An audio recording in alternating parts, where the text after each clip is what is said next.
What does it mean? Maruta. It means a log, a piece of wood to be discarded. The war in the Pacific was over.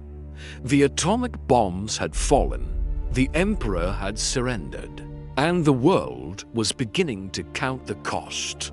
In the ruins of the Japanese Empire, Allied investigators began a monumental task, sifting through the ashes of a fallen regime to understand the secrets of its war machine. They were looking for plans, for weapons schematics, for intelligence. But one investigator, a bacteriologist from the US Army's Biological Warfare Division, was about to find something else entirely, something that wasn't in any official report. It was a collection of medical logbooks from a unit stationed in Japanese-occupied Manchuria. On the surface, it seemed routine. Page after page of dry, scientific entries, notes on waterborne pathogens, cultivation of bacteria, reports on local health conditions. It was meticulous, professional, and unremarkable. But as the investigator delved deeper, a strange and recurring term appeared: maruta. In entry after entry, the word was used to denote the subject of an experiment. Administered typhoid culture to 3 maruta. 1 maruta expired during pressure chamber test. Began frostbite trials on the remaining maruta. At first, the investigator assumed it was code for a test animal, a monkey, perhaps.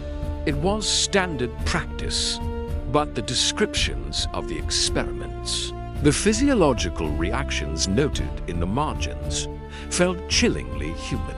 He brought the logs to a translator. He pointed to the word. "What is a maruta?" he asked. The translator hesitated.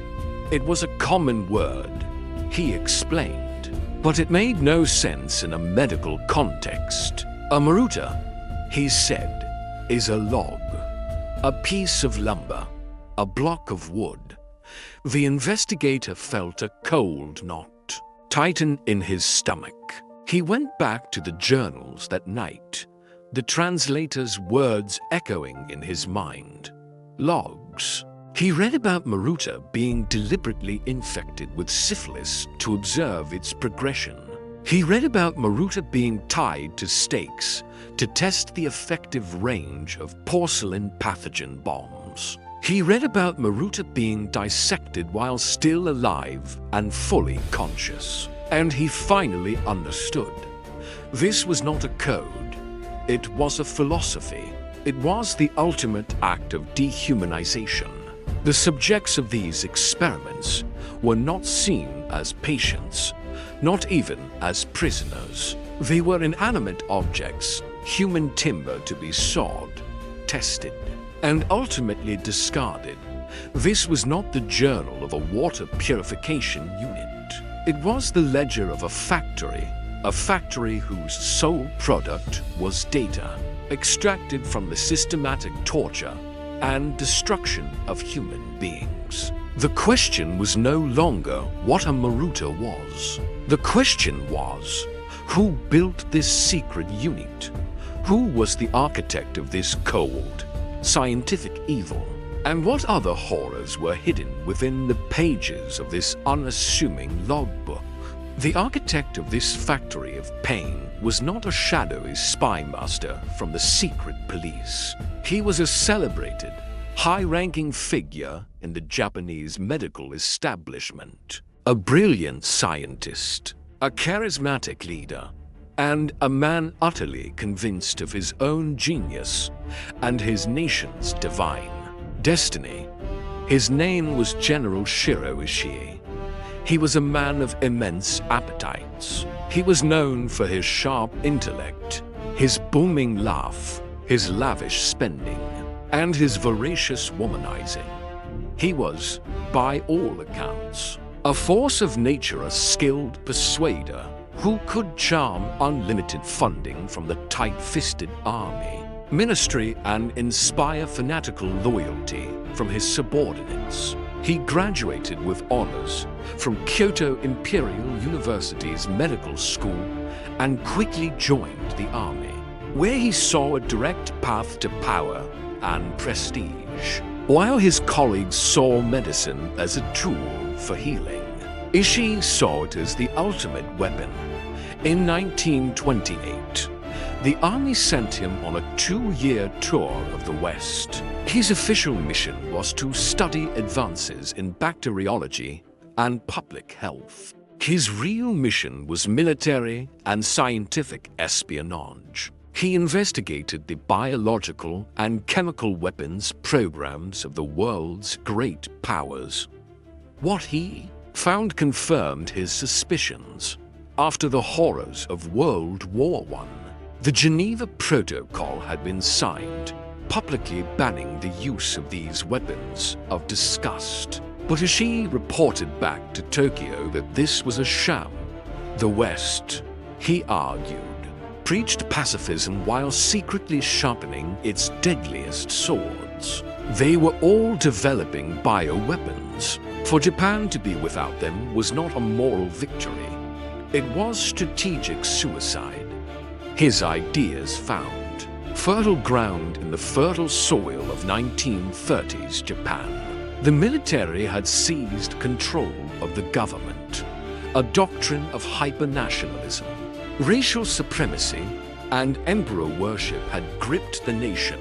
Japan saw itself as the rightful, divine ruler of all of Asia, destined to create a greater East Asia co-prosperity sphere. This was a pleasant euphemism for a brutal colonial empire. Their war machine had already swallowed Manchuria and was now locked in a bloody, all-consuming conflict with the vast nation of China. The primary enemy on the horizon, however, was the Soviet Union. Japanese military planners faced a simple, terrifying calculation. In any prolonged war against China or the Soviets, they would be overwhelmed by sheer numbers. Japan was a small island nation, poor in resources, rich in ambition.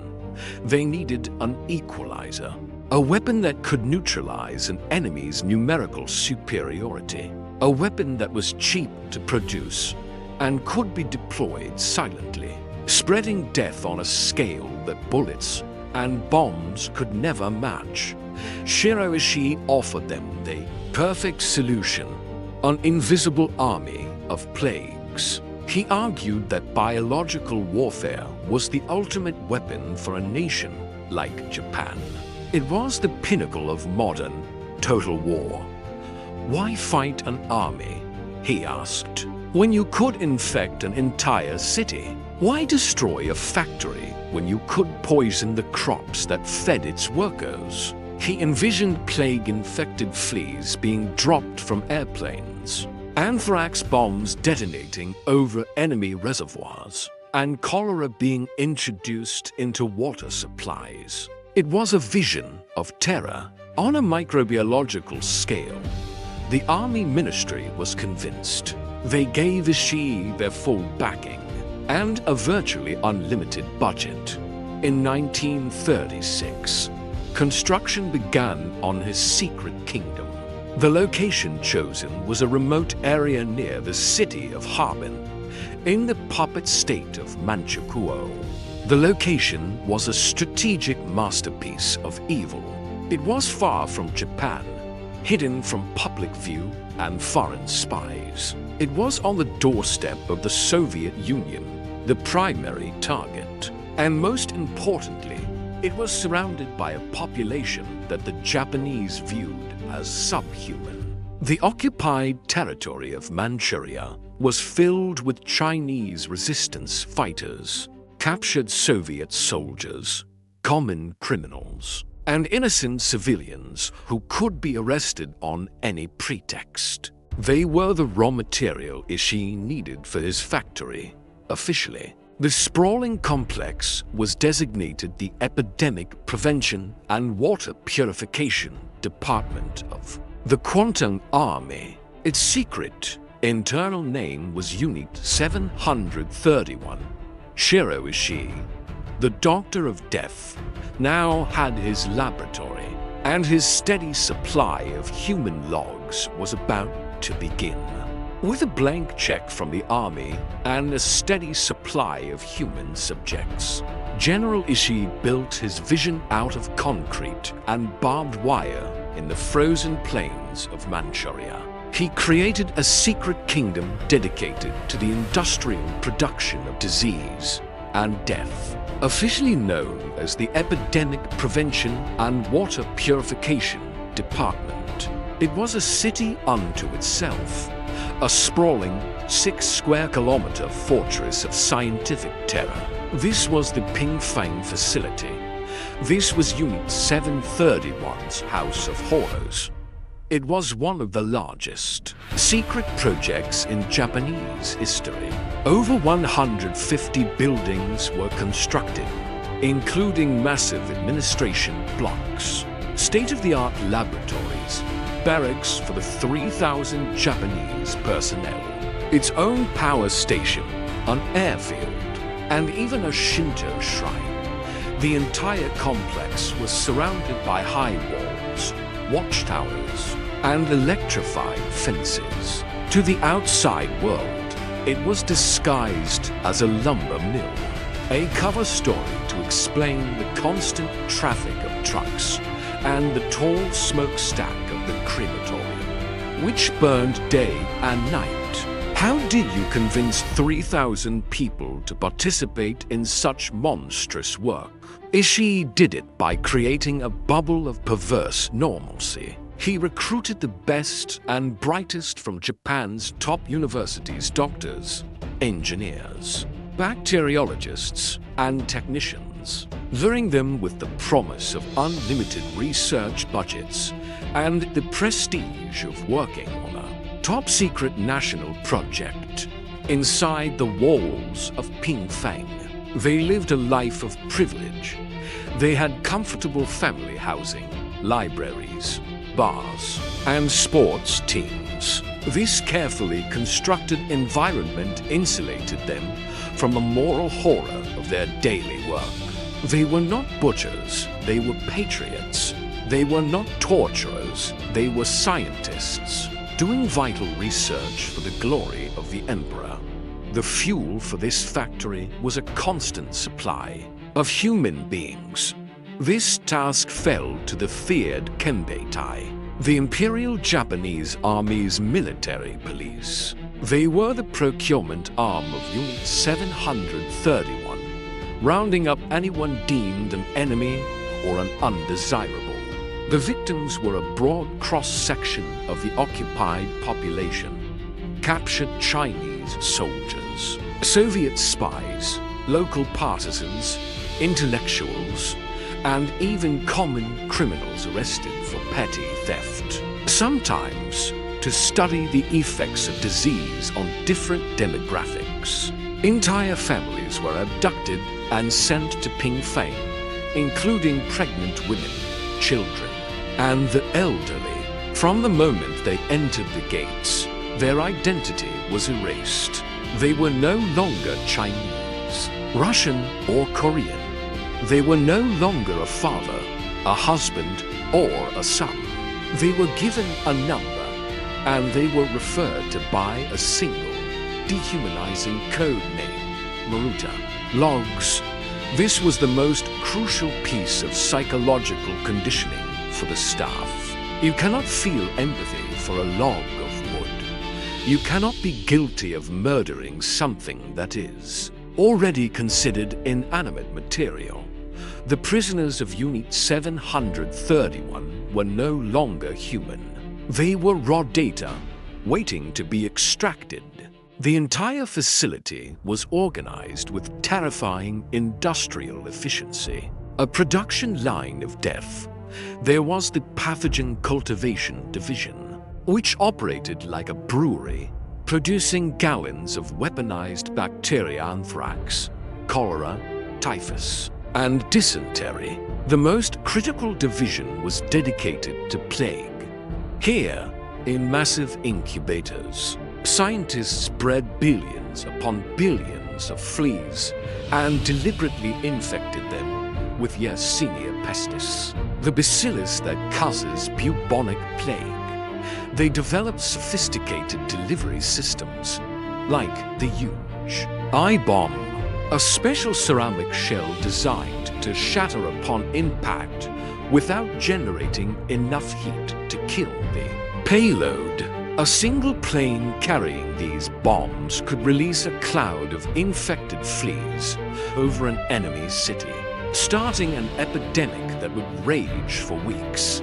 And at the very heart of the complex, surrounded by their own dedicated walls, were buildings 7 and 8.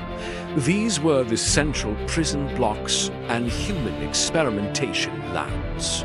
They were 2-story concrete fortresses with no windows, connected by enclosed corridors. Inside were hundreds of small cells where the maruta were held. Before being taken for the final stages of testing, the House of Horrors was fully operational. The scientists were ready. The human logs were waiting. The only thing left was to begin the work. Inside the windowless concrete walls of buildings 7 and 8, the true work of Unit 731 began. This was not random, chaotic violence.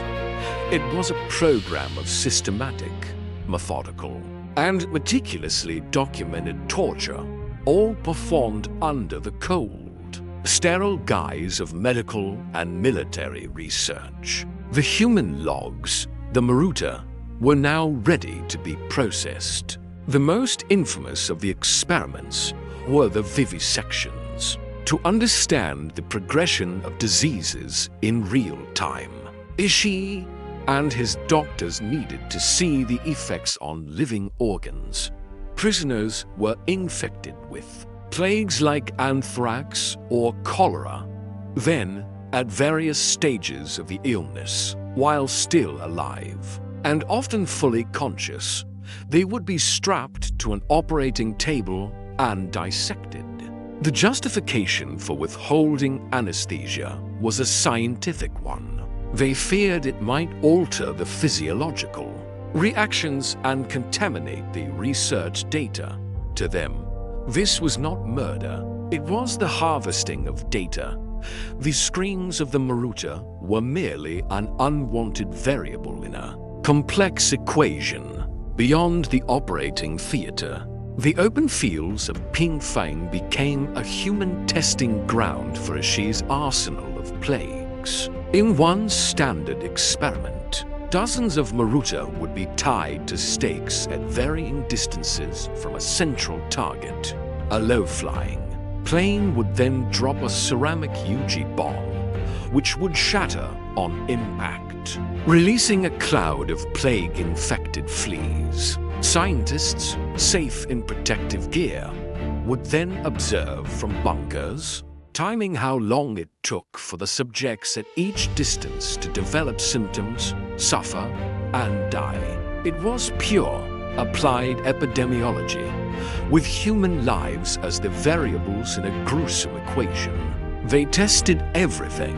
Grenades filled with shrapnel and anthrax spores were detonated near tied prisoners. 2 studied trauma wounds and infections simultaneously. New flamethrowers were tested to determine their effective range and the lethality of the resulting burns.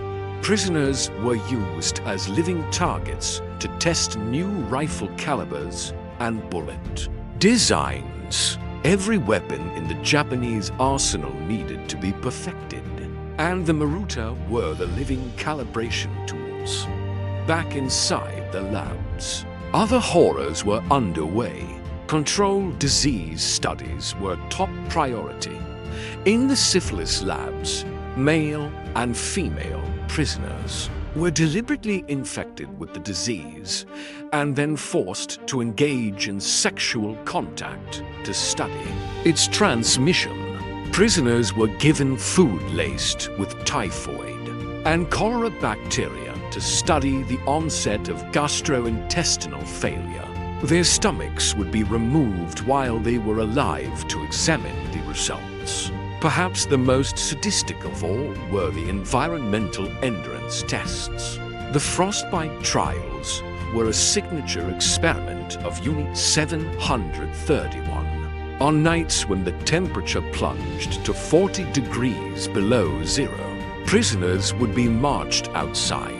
Their arms or legs would be exposed and continuously doused with water until they were frozen. Solid, a technician would then strike the frozen limb with a short stick.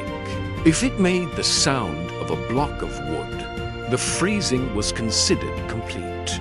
The scientists would then test various thawing methods, including drenching the limbs in scorching water or holding them over an open fire, all to document the flesh blackening and rotting from the bone. In other labs, prisoners were placed in large vacuum chambers to see how long a human could survive as the pressure was slowly increased. They would convulse in agony as their organs were crushed and their eyes burst from their sockets. Prisoners were spun to death in giant centrifuges.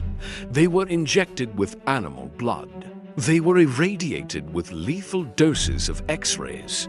They were burned alive. They were buried alive.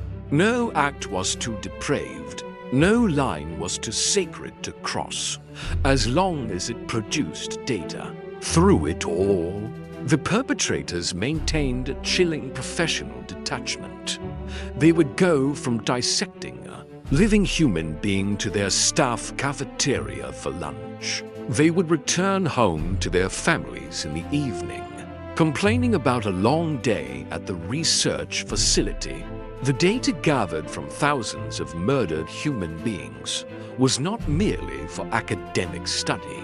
Unit 731's weapons were deployed. In the early 1940s, Japanese planes flew over numerous Chinese cities, dropping ceramic bombs and contaminated materials. In cities like Ningbo and Chengdu, they unleashed clouds of plague-infected fleas, triggering horrific epidemics that killed tens of thousands of civilians. Wells were poisoned with cholera and typhoid.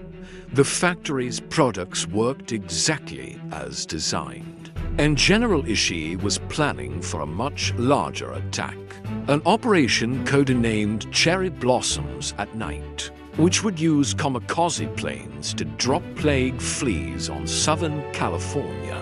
But time ran out. On August 9, 1945, the Soviet Union declared war on Japan and launched a massive, surprise invasion of Manchuria.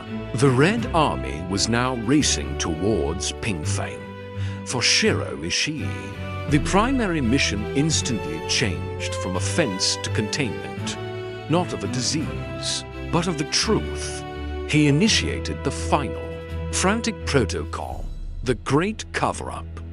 He gave his staff a direct order: every trace of this unit must vanish from the face of the earth. They had days, perhaps only hours. The entire complex was systematically destroyed. But the most important evidence was still alive, breathing in the cells of buildings 7 and 8. Ishii gave his final order regarding the maruta. Every single remaining prisoner, hundreds of them, was to be executed immediately. They were shot, poisoned, gassed any way that was quick. No witnesses could be allowed to fall into Soviet hands. Ishii then gathered his staff, gave them vials of potassium cyanide, and ordered them to be ready to commit suicide if captured. He held a sham funeral for himself to fake his own death, before escaping back to Japan to disappear into the chaos of his defeated homeland. But he couldn't hide forever. In late 1945, American intelligence tracked him down. The US knew about Japan's biological warfare program and wanted its secrets. The investigators who interrogated Ishii were not from the War Crimes Division. They were fellow scientists from Fort Detrick, the center of America's own bioweapons research. They quickly realized the horrific truth, but they also recognized something else. Ishii possessed a treasure trove of invaluable data. It was research on human subjects that American scientists could never legally or ethically conduct themselves. It was a quantum leap in the science of death. And so, in the shadows of post-war reconstruction, a deal was struck. It was a transaction of unparalleled cynicism. A devil's bargain. Shiro Ishii and his top commanders offered to turn over everything, their entire library of horrors. Over 8,000 slides of human tissue samples, detailed autopsy reports from vivisections, data on pathogen dispersal, schematics for germ bombs. In exchange for this mountain of data, they demanded one thing: full and total immunity from prosecution for war crimes. The request went all the way to the top. General Douglas MacArthur, Supreme Commander of the Allied Powers in Japan, secretly approved the deal. The United States chose scientific advantage over moral justice. The investigation into Unit 731 was officially shut down.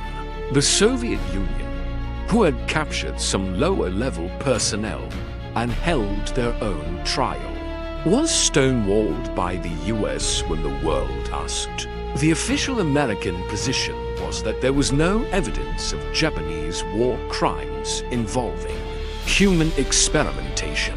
While Nazi doctors were hanged at Nuremberg, Shiro Ishii lived out a comfortable life, dying of throat cancer in 1959. He never spent a day in jail. His collaborators, the men who had vivisected children and designed plague bombs, also walked free. They became titans of post-war Japan's medical establishment, serving as deans of universities, heads of pharmaceutical companies, and senior officials in the Ministry of Health. The butchers had put their white coats back on. The legacy of Unit 731 is a dual horror. First, the unspeakable cruelty inflicted upon thousands of innocent victims in the name of science. And second, the profound injustice of the aftermath, where the perpetrators were not punished, but rewarded. Their monstrous data was absorbed into the bioweapons programs of the Cold War, a secret, foundational sin.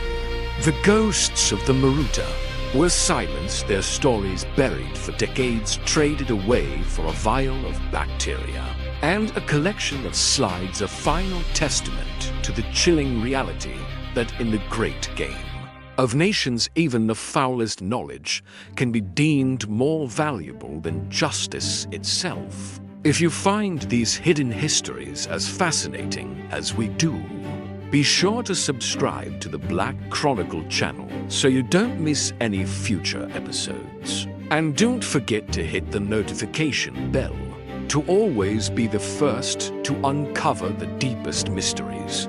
Share your thoughts on this story in the comments below. We'd love to hear from you.